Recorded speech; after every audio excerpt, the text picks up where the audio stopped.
आज हम बात करने वाले हैं एक ऐसे शख्स की कहानी जिसे किस्मत ने ऐसी जगह लाकर खड़ा कर दिया जहां से लौटना किसी ख्वाब सा मुश्किल था। ये कहानी है नजीब मोहम्मद की, केरल के एक साधारण इंसान की जो गल्फ के रेगिस्तान में गुम हो गया था, सिर्फ जिंदा रहने की एक मामूली सी उम्मीद लिए। यह कहानी है जिंदा रहने की जद्दोजहद, इंसान की मजबूरी और उस अदम्य साहस की जो हर तूफान का सामना करता है। इस डॉक्यूमेंट्री में हम आपको उस वीरान रेगिस्तान की उन पत्थरीली राहों पर ले जाएंगे जहां नजीब के दिल में सिर्फ एक ख्वाहिश थी, वापस लौटने की। आइए इस दर्द और साहस भरी हकीकत में झांकते हैं और देखते हैं कैसे उसने अपने सबसे बुरे ख्वाब से लड़कर जिंदगी को थामा।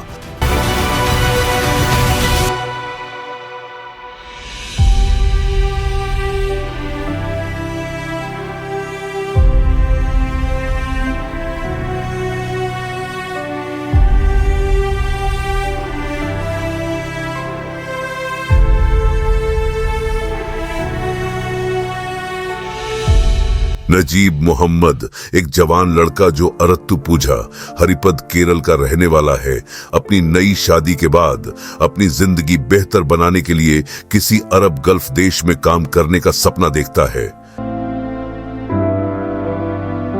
कई कोशिशों के बाद उसे सऊदी अरब में काम करने का मौका मिलता है। नजीब अपने दोस्त हकीम के साथ सऊदी अरब के लिए निकल पड़ता है। दोनों दोस्त एक साथ यह सफर शुरू करते हैं, लेकिन जब दोनों king Khalid international airport Riyadh पहुंचते हैं तो नजीब को पता नहीं होता कि उसे अगला कदम क्या लेना है।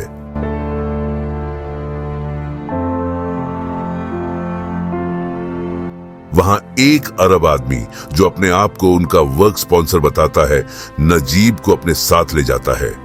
लेकिन यह आदमी नजीब को एक रिमोट गांव में ले जाता है जहां एक छोटे से खेमा फार्म पर काम करना पड़ता है। वहां नजीब को चरवाहे के रूप में काम करने के लिए मजबूर किया जाता है और उसे लगभग 3.5 साल तक बकरियों, भेड़ों और ऊंटों की देखभाल करनी पड़ती है। उसे बहुत कड़ी मेहनत करनी पड़ती है, आधे पेट खाना दिया जाता है और धोने के लिए पानी भी नहीं मिलता। फार्म का निर्दयी सुपरवाइजर उसे बंदूक और दूरबीन के साथ कड़ी निगरानी में रखता है और अक्सर उसे बेल्ट से मारता है। इस तरह नजीब को बिना बुनियादी मानव सुविधाओं के साथ अपनी नई नियति को संभालना पड़ता है। एक ऐसे देश में जहां उसे न भाषा आती है, न लोग और न ही जगह का ज्ञान है, वह किसी भी मानव संपर्क से दूर है। धीरे धीरे नजीब खुद को बकरियों से जोड़ने लगता है और खुद को उन्हीं में से एक मानने लगता है।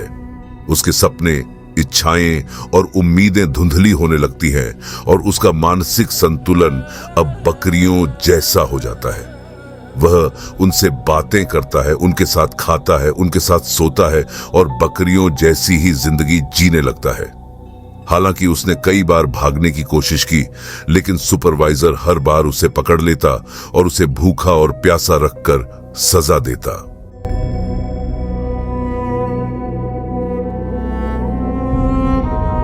एक दिन जब नजीब बकरियां चरा रहा था, तभी उसकी नजर एक गुफा के पास चमकती हुई रोशनी पर पड़ी। थोड़ी हिचकिचाहट के बाद वह धीरे धीरे उस रोशनी की ओर बढ़ने लगा और पहाड़ के दूसरी तरफ पहुंच गया। जैसे ही वह वहां पहुंचा, उसने देखा कि एक इंसान उसकी ओर आराम से चलता हुआ आ रहा है। पहले तो नजीब को अपनी आंखों पर यकीन नहीं हुआ, लेकिन जैसे ही वह इंसान करीब आया, उसने पहचान लिया। वह कोई और नहीं, उसका पुराना दोस्त हकीम ही था। यही वही हकीम था जिसे निर्दयी सुपरवाइजर ने नजीब से अलग कर दिया था।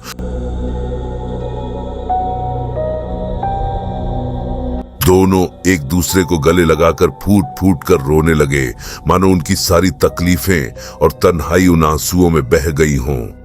इसी मुलाकात के दौरान उन्होंने मिलकर वहां से भागने का एक मजबूत प्लान बनाया। हकीम ने नजीब को बताया कि फार्म के मालिक की बेटी की शादी के दिन सुरक्षा थोड़ी कम हो जाती है, क्योंकि सबका ध्यान शादी की तैयारियों पर होता है। दोनों ने तय किया कि यही सही मौका है और उसी दिन वे अपनी आजादी की ओर पहला कदम उठाने की कोशिश करेंगे। ये उनके लिए एक नया अध्याय था, उस दर्द भरे जीवन से छुटकारा पाने की ओर। मालिक की बेटी की शादी का दिन आखिरकार आ ही जाता है। उस दिन मालिक जल्दी से फार्म छोड़कर चला जाता है और नजीब को अकेले ही बकरियों और ऊंटों की देखभाल करने का आदेश देता है। जैसे ही मालिक फार्म से दूर जाता है, नजीब वहां से भागने के लिए पूरी तरह से तैयार हो जाता है। उसी वक्त हकीम और इब्राहिम उसे लेने के लिए फार्म पर पहुंचते हैं।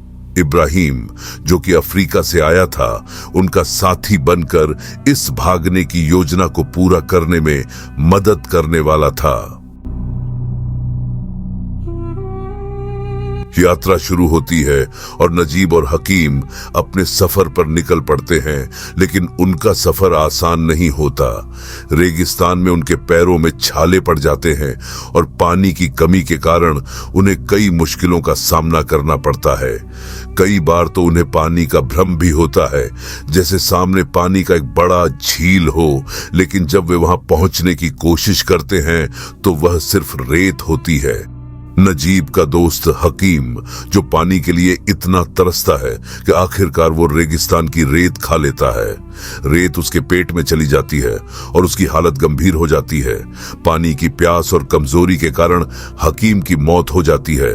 कुछ समय बाद एक भयंकर रेगिस्तानी तूफान आता है और हकीम की लाश उसमें दब जाती है। ये नजीब के लिए एक और गहरी चोट थी, क्योंकि उसने अपने दोस्त को खो दिया था। अब यहां से नजीब और इब्राहिम अपना सफर जारी रखते हैं और अपनी मंजिल की ओर बढ़ते हैं। चलते चलते नजीब गिर जाता है और इब्राहिम की नजरें नजीब के पैरों पर पड़ती हैं। नजीब के पैरों में छालों की वजह से घाव हो जाते हैं और उसकी त्वचा उखड़ जाती है। इब्राहिम नजीब को अपना जूता पहनाता है ताकि वह चल सके। थोड़ी देर बाद इब्राहिम को एक गिरगिट दिखता है और वह खुश होकर नजीब को बताता है कि पानी पास में ही है। फिर इब्राहिम और नजीब एक ओएसिस तक पहुंच जाते हैं, जहां उन्हें राहत मिलती है। ये ओएसिस उनके सफर का एक चमत्कारी मोड़ था, जो उनके लिए जीवनदायिनी साबित होता है।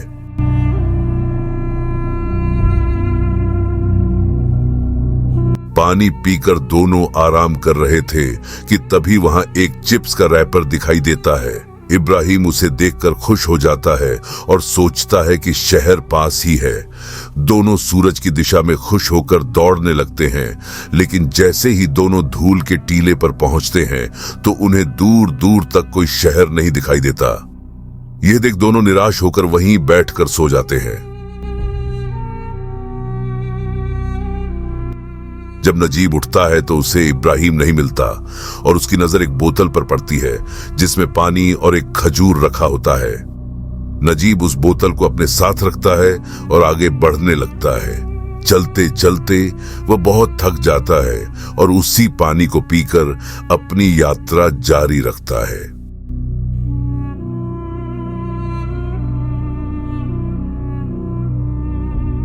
काफी देर तक रेगिस्तान में चलते रहने के बाद नजीब का शरीर उसका साथ छोड़ने लगता है।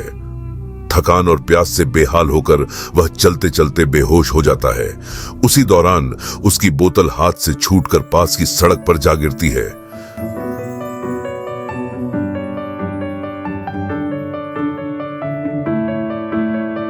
जब नजीब को होश आता है तो वह खुद को सड़क के किनारे पाता है। वहां से गुजरते हुए वाहनों को रोकने की कोशिश करता है, लेकिन कोई नहीं रुकता। तभी एक अमीर अरब आदमी अपनी शानदार रोल्स रॉयस में आकर नजीब के पास रुकता है। वह उसे अपनी गाड़ी में बिठाता है और एक बोतल पानी थमाता है।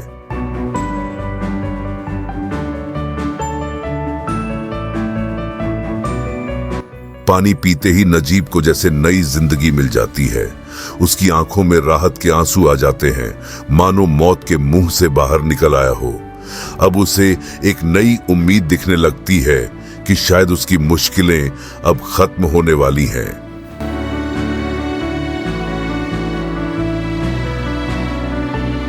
वह दयालु अमीर अरब व्यक्ति नजीब को शहर में छोड़ देता है ताकि वह अपने घर लौट सके। नजीब उसकी मदद के लिए दिल से धन्यवाद देता है।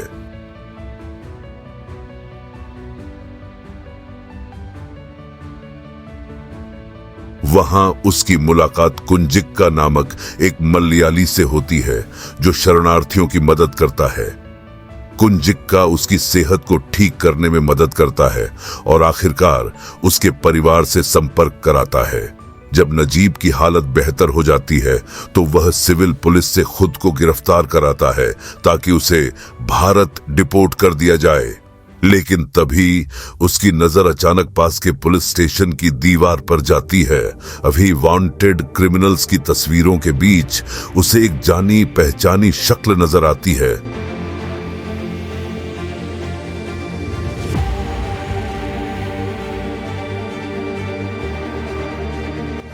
यह इब्राहिम की तस्वीर थी।